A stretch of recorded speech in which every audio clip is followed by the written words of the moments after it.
How you going, dickheads? Welcome to another movie and TV recommendations video, this time for bloody October. Thanks very much to everyone who recommends shit to me. I do try to get through what I can. In fact, I think my first recommendation is something that one of you wankers was going on about for a couple of months. Let's get down to business. First recommendation, Peaky Blinders. I enjoyed the Peaky fucking Blinders. It's a TV show. You can probably hit it up on Netflix. 2 seasons, 6 episodes each.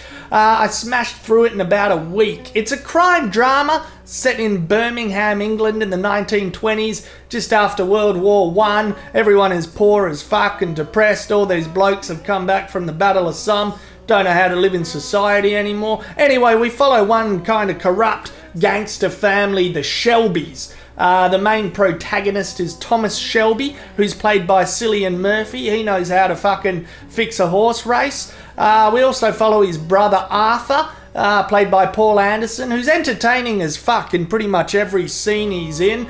We got Tom Hardy in season 2, who's always a joy. Helen McCrory as Aunt Polly is fucking fun. Noah Taylor as well in season 2. Ozzy actor, he's bloody mint. I think it was Sam Neill who blew me away the most though. He plays a tough as fuck Irish copper, and his scenes, especially with Cillian Murphy, were really intense. Yeah, check it out. It's good stuff. I reckon I knew I liked it about halfway through episode 1. Whiplash.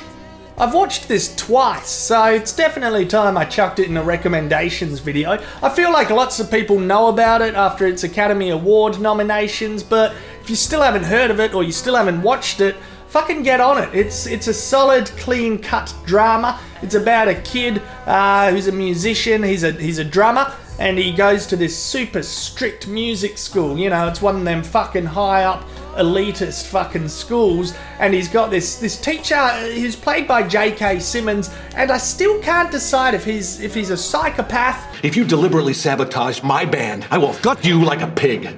Oh my dear God. Are you one of those single tier people? Or he's actually just, yeah, kind of really hard on people. Like, because he's got some merit in his idea that the 2 most dangerous words you can say to someone is good job. So anyway, his character is fascinating, and yeah, there's some top music scenes as well. I enjoy drum solos. I'm a big fan of John Henry Bonham from Led Zeppelin, so this film also has some fucking spectacular drum solos. Check it out, good drama. You can watch it basically any time, any mood, and I reckon you'll enjoy it. Third recommendation, Bridge of Spies.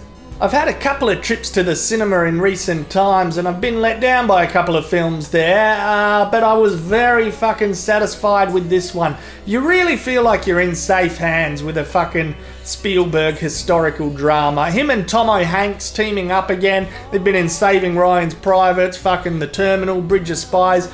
You feel safe. From the very first scene to the very end, there's hardly any bullshit. There's hardly any fat on this film. It's slick as fuck. It's basically, well, what's it about? It's set in the fucking 1950s during the Cold War. It's about Russian spies. It's about American spies. It's about how they capture one another, how they exchange one another, how they do their fucking deals. It's probably quite a good time to make a movie about tensions between Russia and the US. They seem to have tensions every fucking few decades. Anyway, Spielberg in fine form, worth the cinema trip. Check that shit out as well. Me and Earl and the Dying Girl. This little film came out of nowhere for me. I hadn't heard of it before, but it's a perler. It's a dark comedy with a heart of gold. It's about a young Sheila that gets diagnosed with having cancer. She's in high school, and there's a schoolmate that gets forced to hang out with her because his mum thinks it would be nice. Ah.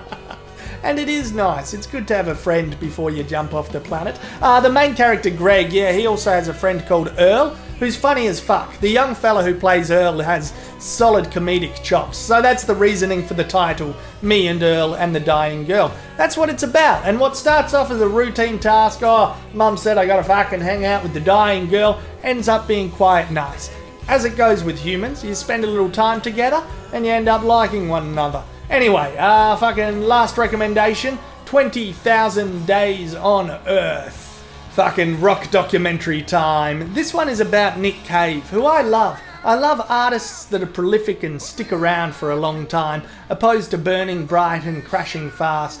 I really like this documentary because I watched it just after I watched Montage of Heck, which was fucking, it had all this bullshit around it. The marketing was saying it's all access, definitive documentary about Nirvana and Kurt Cobain and blah blah blah. And for something that had all access and was definitive, I found it to have more style over substance, to be honest.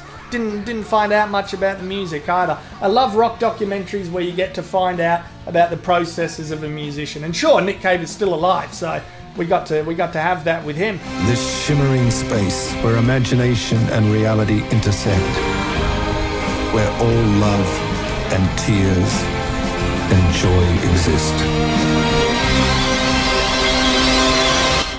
This is the place. This is where we live. If you haven't heard of Nick Cave, you don't know who Nick Cave is, you're fucking 15 or something, bloody time to grow up, get into it. And yeah, top documentary. Anyway, that's it from me. Thanks very much again. Yeah, comment on some things that you like as well that you've been watching. Might check them out if I have the time. Also, I'm doing this fucking loot crate thing as well. These wankers in California are sending like these boxes of like geeky shit, which I fucking love. Little figurines and things like that. So I got my own URL. I'll put that in the bottom here. I might do some unboxing shit. I don't know, maybe. But yeah, the URL to sign up for Loot Crate. Have a look at it, and I'll put it below there. Or yeah, here maybe. Yeah, if you're on YouTube, if you're on Facebook, you're fucked.